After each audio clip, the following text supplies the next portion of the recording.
Hello, everyone, and welcome back to another episode of Marketing Corner. Whoop whoop.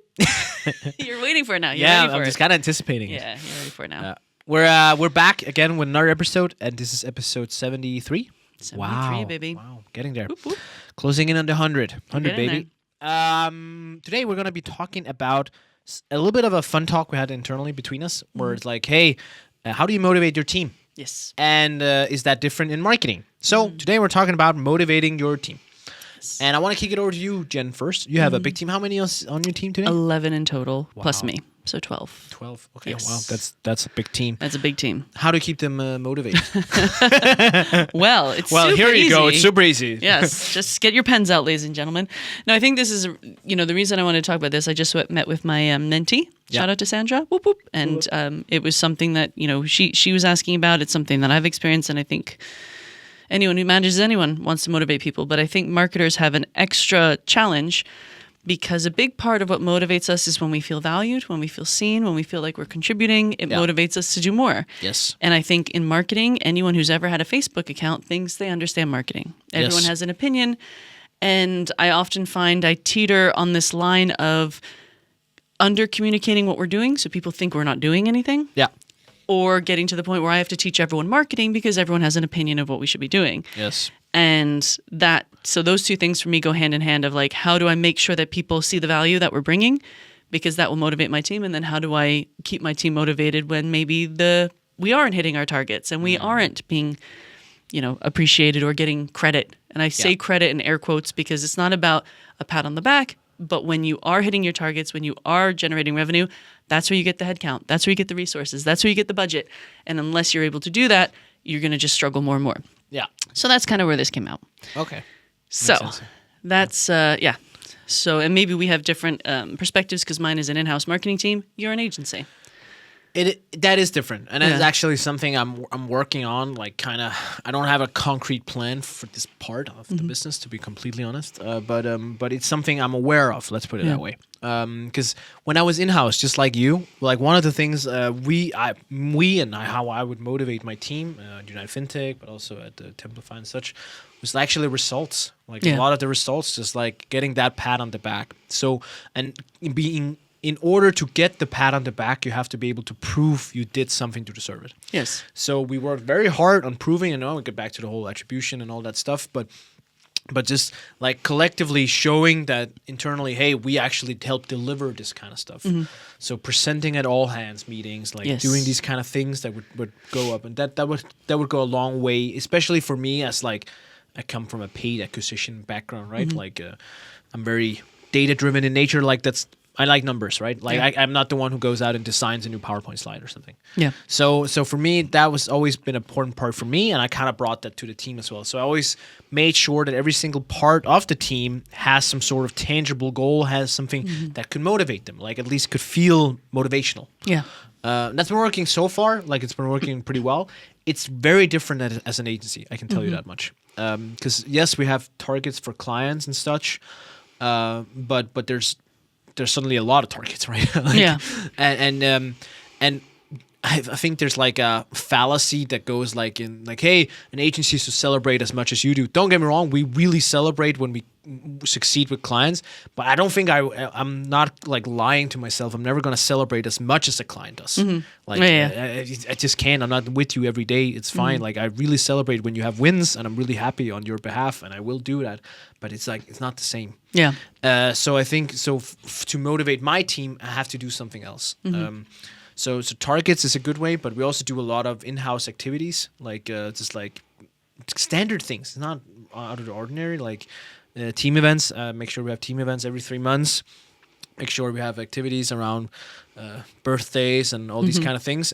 And then I make sure every team member has something to strive towards for their personal development. Yes. So I don't make development plans, but I kind of like say, hey, where are we headed? Yeah. Where do you want to go? And then I try to paint that picture together with them. And then like, okay, we know this is where you want to go. How do we get there? Yeah.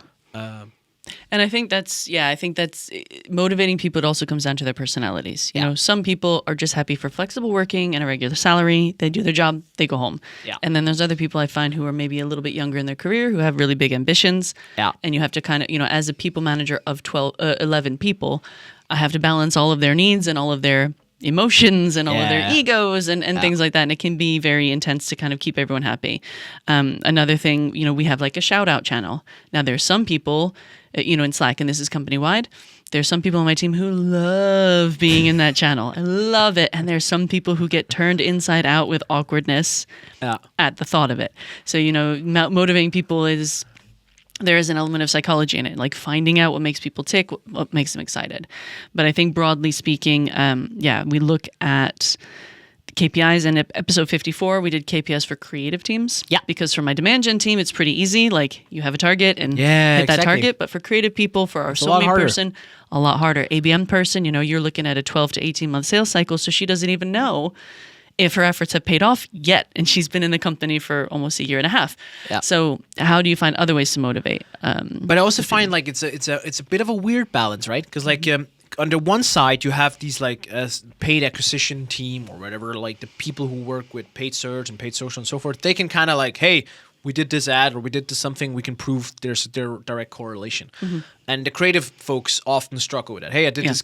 Like it was part of that program, but like you said in the last episode, you had 120 different ads. Yeah, which one of them worked. One of them worked, right? Like so I think there's a balance. But what I've also found is that you typically, as a creative, if you do something cool, like a cool image or like cool video or something, you get appraised like so much. Yeah, people love the video. Trust me, when you like, if you're looking for appraisal, if you don't want to post on LinkedIn or on Twitter, just go fucking make a slide deck for your sales team. Trust me, you will never get more appraisal in your life. Yeah, like that is insane. Mm-hmm. I remember we did it at United FinTech when I hired a guy. Shout out to Uray, super cool designer. And when he redid all the slides for all the salespeople, like the pitch deck and all this stuff, like, and it went from okay to good to like amazing, like really really good, and like the amount of like positive feedback was like exploding like all over the place. And I just remember thinking like, okay, well, there you go. There's your motivation. There's your motivation. There's your I think we have the same thing. Like if we do something new on the website, people love it. And that's exactly. Because it's tangible, right? It's like tangible. You can feel it, right? Yeah. But I think one of the other things that I'm really campaigning for, and maybe we're a little bit behind on this at Onamundo, is multi-touch attribution. Yes. Because right now we do 100% credit to first touch. Oh, God. So when you are the Somi manager, when you're doing ABM, when you are doing sales enablement, when you're doing lower funnel content, you're not the first touch. So you never get that like, we can point at it and go, you did this. Yeah. And so that's something that we're really, really focusing on, building this attribution. And I've worked in companies that had it, and that was so much better because I can say, look, Somi, you helped this deal come across the line. Look, customer success. Look at the reviews. The reviews that you helped us cultivate have helped close this deal. Yeah. And that's, shout out to Dream Data. That's who we used in previous companies. But I think that also helps give people a tangible thing that they can point to and say, I helped. Definitely. And I think, but I think it's an interesting point, like, because like what I've typically would set up was like, in marketing, I feel like it tends to be a lot of celebration in unison. Like when you have a deal that closes and you can say it's sourced by marketing, whatever source it is, we celebrate together. Mm-hmm. Where that's it's just different in sales. Like yes, some salespeople celebrate together, but it's not the same. Like, hey, Karsten closed that deal, then Karsten fucking goes crazy, and his manager goes crazy, but the people around Karsten are like, yeah, great, man. Yeah, good job. Good for I'm you. still missing my target. Like, quite down. Where's my commission check? Yeah. Right? Where in marketing, like if the deal closes and you can say, hey, that was from paid search, like, most of the marketeers like, I don't give a shit. That's marketing, man. Yeah, hopefully. Right? It depends, because some people are like that, but other people are like, well, they also visited our profile. They also visited our website. They also downloaded this content. I've never felt that, though. Well, I'll give you an example. In a previous company, won't say who, we closed a huge global name. Yeah. You would have heard of it. Everyone at home would have heard of it. And 100% of that credit went to an outbound sales. Yeah. And this was first touch. We had Dream Data. Shout out to Dream Data and the folks out there. Yeah. And we could see that there were 90 marketing touch points. Yeah. There was one email that was sent out, 90 marketing touch points. Marketing got zero credit. Yeah. Zero credit for that deal. And that sucks, you know, and that's, you know, it can be very demotivating because we can see 90 pieces of content, websites, SoMe, reviews, all the stuff that we invest time in that people tell us is a waste of time. Yeah. Actually brought this deal across the line. And so that's kind of what I mean by that of like, yeah, we maybe if that came through paid search, yes, of course, maybe someone would be like, well, actually, it was the website that helped. But that's why, for me, I think it's very demotivating if you just give you. I was thinking about this the other day, actually, and over the weekend. Hear me out. You played team sports. You played American football. Yes, a little bit, yeah. Did you play like basketball or? I played handball a lot. Handball. Okay, so in handball you 7 have years something. forwards. You know, you have forwards who score. You have the midfielders. Is it? I don't know handball. You clearly don't. I'm talking about soccer. Okay, I'm going to talk about field hockey. That's what I know. Field hockey. But you have forwards who Yes. score. You Yeah. have midfield. Then Yeah. you have defense. Yeah. And then you have the goalie, right? Yes. I was a goalie. Yeah. I was a very accomplished goalie. I did well. I was on the U.S. national team. Blah, blah, blah, blah. Wow. So I know my I didn't shit. actually know that. Yeah, Wow, I know my impressive. shit. But I measured my success based on my saves. That's what I did. That was my contribution. You know, as a Gotcha. team, we had Now a I know goal. where you're headed. Okay. Yeah, we had a goal. My measure of success was not how many goals did we score. Yeah. Because if that's how I was measured, I would feel like shit. Because I Yeah. never scored a goal, but I was not there to score the goals. And I think that's something we do a lot of times in B2B or in organizations is we give that sale. And I'm not saying sales isn't important, but that's the thing. Everyone's being measured on how much MRR are we generating. But actually, that's not everyone's goal. Everyone is still contributing. You know, we're passing the ball forward. We're Yes. doing I'm stopping the goals because you can't win if you don't stop the goals. Yeah, exactly. But I'm not scoring any goals. So I think when he talks to how to motivate people, you have to look at what is the thing that they can control, what can they get good at, and how do we measure that and tie it to the success. I totally buy tie into to the that. MRR. That makes a lot of sense. And that's what I'm trying to get to. That's my sports reference. That was a great one, though, by the way. I just Thank want you. to point it out. I think one of the things you alluded to in the beginning, too, was also that I want to, and this is something I've thought about implementing in Sparkforce. We're not there yet, but it's on my massive long to-do list. But it's introducing like, what do you call it, talent profiles, or like these personal profiles of people, profiling people on the team. Because there are, like my team, like there's a lot of different, like people are motivated by different things. Yes. Like very different levels of motivation with different things. And I think it's my job to kind of figure out what it is that motivates them. Because like a lot of people, like fortunately, but like a lot of people are motivated by numbers and reaching these targets. Yes. But there's a lot of people who are not. Yeah. Like Exactly. It's a and- personality type, right? A salesperson gets into sales and that's what they like. Yeah. But a creative person doesn't get into creative because they like numbers. No, They like- exactly, yeah. right? Like I have a lot of creative people on my team, and I have delivery managers, like project managers ish, and I have other types of those people, and they're close to the results, but not that close, right? Yeah. So I have to find other ways to motivate them, and beyond just like the doing stuff together activities and stuff. And that's kind of what I'm hoping to achieve, like mapping out their personalities. That's like part of my, it's called culture roadmap for 2024, is that I want to map out all the personalities and make sure that we take that into consideration somehow. We're literally doing that now at Okay, Sections. Yeah, cool. so we Step ahead of us. our COO Eunice, who Yeah. does listen while he walks his dog. Shout out to hey, Eunice. Hey Eunice. He introduced something called Working Geniuses, where you Yeah. do a very 5-10 minute test, and it shows you kind of what you get energy from, but what drains your energy. Exactly. Energy drain. And And it's eye opening if you believe in this, which I'm actually at first maybe I wasn't. I was kind of like like in general personality tests, but I am seeing a lot of correlations. Yeah. So and what we've seen is like there's wanderers who like to kind of think and ponder, and then there's discerners who are like everything's a bad idea. Yeah. They want to pick everything apart, and you need all of these people. Yeah. And then you have like the tenacity people where Yes. you get shit done. Yeah. I'm tenacity. I'm very high on tenacity, but I'm very low on discerning. So I can see that in myself of like, can we, I always say this, shit or get off the pot. Can we stop talking and can we start doing? What are we going to do? Yeah.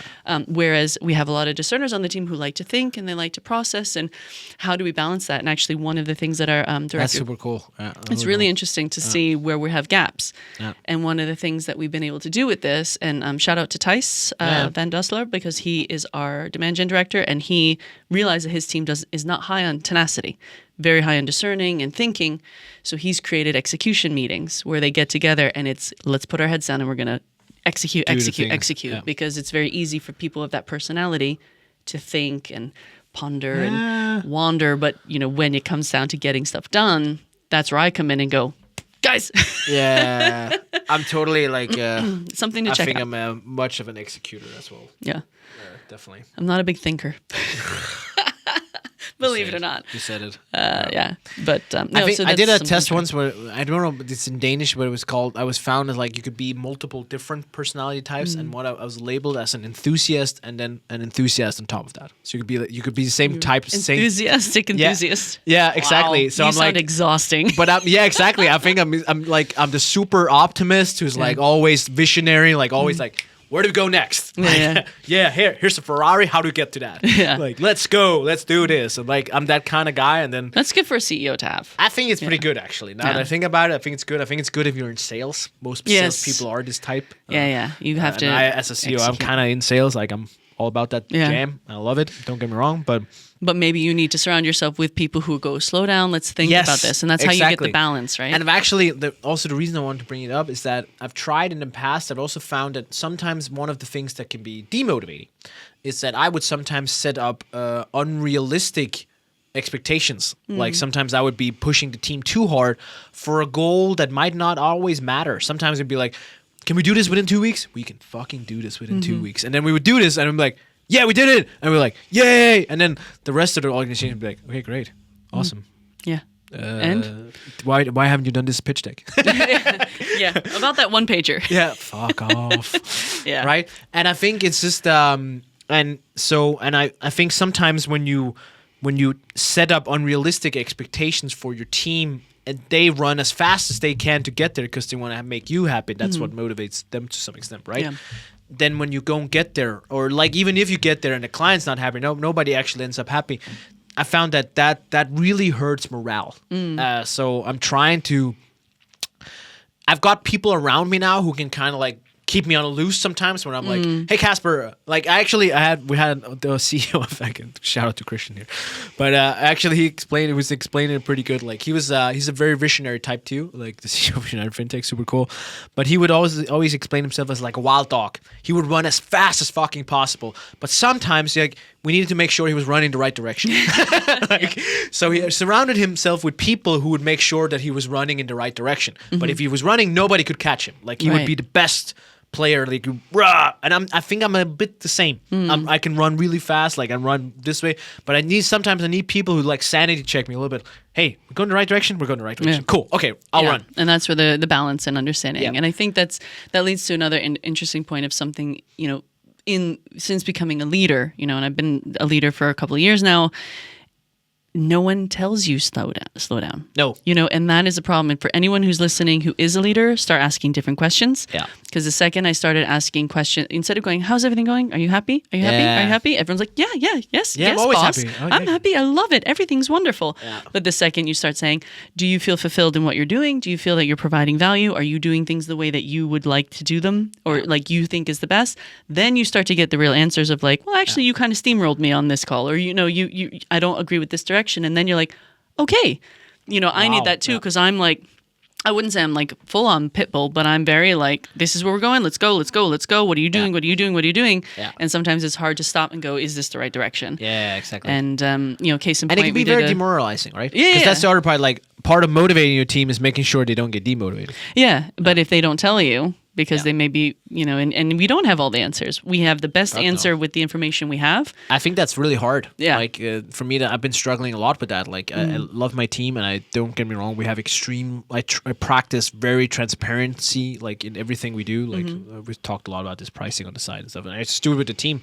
Like there's no, like you can ask me anything. Yeah. I'll tell you anything. Yep. We had a new guy join here in February, Peter. Shout out to Peter. But he was asking me in a weekly one-to-one, hey, can I don't know if I can ask you this. I'm like, I don't know what you're about to ask me, Peter, but of course you can ask me this. Yeah. Like I don't care what it is. Ask, go crazy, Yeah. right? And I think that's just like, okay, he needed to learn that. I'm full on that. Yeah. But that doesn't mean that people, like when I ask them how are they, that they always tell me the exact truth. Exactly. Right? And I Right? think that's what if you're a manager, people start asking different questions. Yeah. If you're not a manager and you think your manager's making the wrong call, you need to tell them. Yeah, and that's the thing I exactly. keep telling my team of like, and I've had people who are like, I don't want to step on toes. And I'm like, no, I need the full picture because Just I give have it to me straight. I have someone coming down from above telling me we need to do this, and I'm like, let's go. But if you think it's the wrong direction, tell me, because if you don't tell me, and this kind of what we talked about off air, is setting those parameters. Or imagine you're with your partner, and they do something that pisses you off, but you've never told them that pisses you off. Then it's kind of unreasonable for them to get pissed off at you. So if you don't tell me you don't think this is the right decision, then you can't get pissed off that we're going in this direction. And I found that for me personally, and that's what I try to like.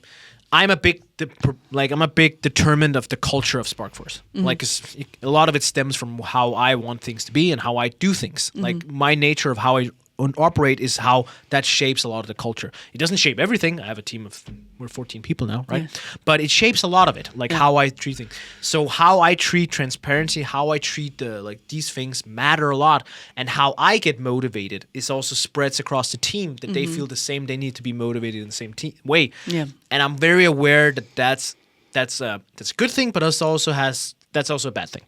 Because I need to make sure that I try to do the same exercise of surrounding myself with people who can tell me. I literally, before when I was just alone, I would never ask, hey, can we do this? I would just do it, right?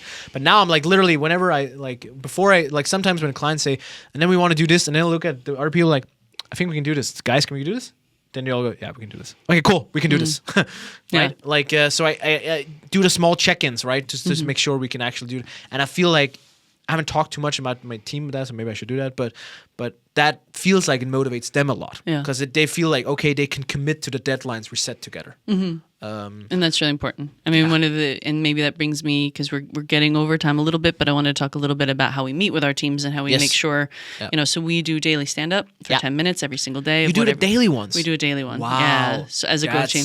Everyone that's intense, though. It's a new thing that we start. So we used to do a company-wide daily where every single person in the company, but now we're 88 people. It was going on to 15, 20 minutes. So now we meet as a team. We do a daily. And then I have a daily with my extended leadership team. We call it the ELT. So it's all the managers, all the directors, so kind of everyone. So, if there's a problem, we need to know so I can tell my team, this is happening, this isn't working, whatever. Yeah. Then we do a weekly where it's more of a deep dive. Right now, it kind of is turning into a to-do list. So we're going to shift it more towards, we have 3 major projects. Yeah. How is everyone contributing to this project, whether it's an event, whether it's a campaign, ads are here, creatives are there, copies here. And then one thing that I do is I have bi-weekly one-to-ones with the managers of my team to make sure they're doing okay. And then I do monthly walk and talks, half hour with every single person on the team. Gotcha. So my last 2 weeks of every month are kind of packed. Yeah. But it's really important for me to have that time with them. And we purposely leave the office, we go for a walk, we get a coffee. And that's where I'm no holds barred. Please tell me what's going on. And always want, can I be doing better? Is there something frustrating you? And that's where I've also learned to start asking different questions of making sure I get it. So that's kind of how I do a lot of the same. I don't do the daily stand-ups. Yeah. I'm actually a little bit against those, but that's maybe a different talk for a different day. but it can be a little bit much. It sounds a little bit much, right? Yeah. But maybe that's just me. But I think from our culture of everyone doing a stand-up to teams, it's a transition phase. Okay, we do. I have weekly catch-ups with most of my team, but now that we've gotten so many people, I've had to move some of them weeklies to bi-weeklies, and some of the people I work with a lot, I've moved to monthly. Right. Because I just don't have the time. You don't have the time. I just don't, and it's a matter of delegation and matter of we're figuring out our org structure, who reports to who, and then everybody. This sounds a bit arrogant, but everybody wants to talk to me, and that's cool. But I just don't have time to have weekly meetings with everyone. That's if I wanted to do that would be 13 weekly meetings, or I would. That's your whole week. That's 2 days. That's literally 2 full days. Or something, right? Exactly. So I can't do that. So I had to change a few things as well. And then so we do that, and then we have a weekly all hands meeting where everyone is mandatory, but everyone's is there, and then we talk sales, we talk people, how's it going. Not everyone's happy, but new people joining, people leaving. There hasn't been a lot of leavers, so pretty simple. But and then we talk sales, and then we talk, and then everyone is Then from every week we decide who presents next time. So somebody presents a new topic and shows some learnings or some cool stuff they've done or something similar. So, That's cool. So that's pretty good, and that's something I think I learned from Templify to have that all hands meeting. I just it just unifies, and then we always have room for questions, so people can ask in an open forum like, "Hey, Casper, how's it going with the pension? Did we get pension? Or how is this one going? Yeah. What's That's the next good. step on this part and stuff?"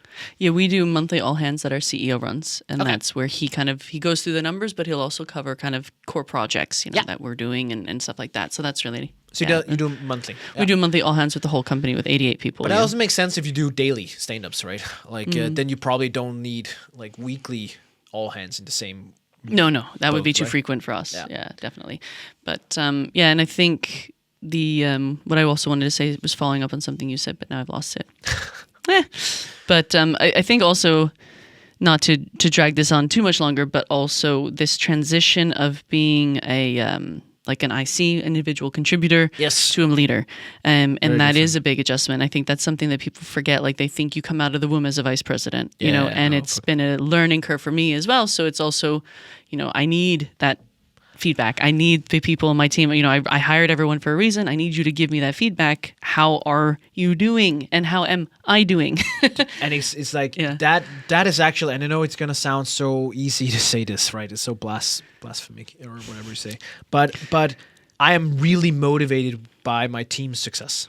So Yeah, when 100%. when I see my team succeed, when I see especially the new folks, like the young guns, also the old guns, don't get me wrong, but especially the young guns, because I'm like they're so nervous and so Yeah. it's the first gig and stuff, right?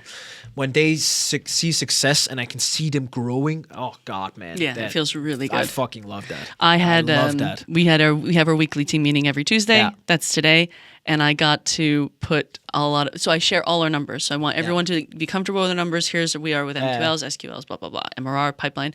I got to put some stuff in green because we hit the target. And it's just such good. a cool Feels feeling of fucking like, I made that green.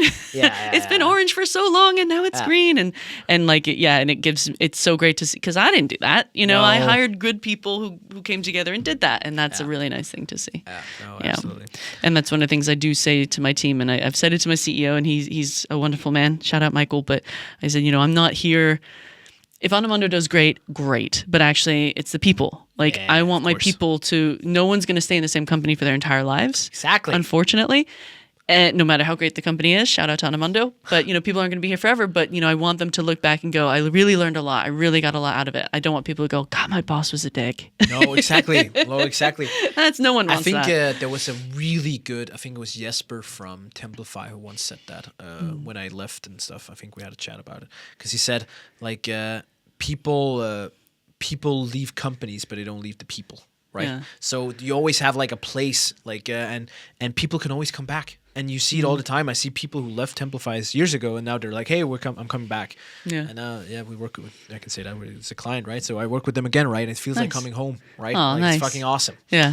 And it's kind of like, so yeah, that's very motivating, Yeah, at least for me. to see the people, Yeah. the people be happy, and It's the about people, 100%. And that's not because we're up for sainthood. That is No, genuinely no, how we feel. no sainthood. And on that note, On that note, let's close it for today. let's close it for today. Thanks for listening in. Yep. Keep motivating your team. They're awesome. It's And ask the right questions and tell your manager what's going on. And if you can't talk to your manager, update your CV because you need to be able to talk to your manager and you need to be able to give them feedback. hashtag do it. Hashtag do it. See you Bye, guys. everyone. Thanks Bye. for listening. Bye.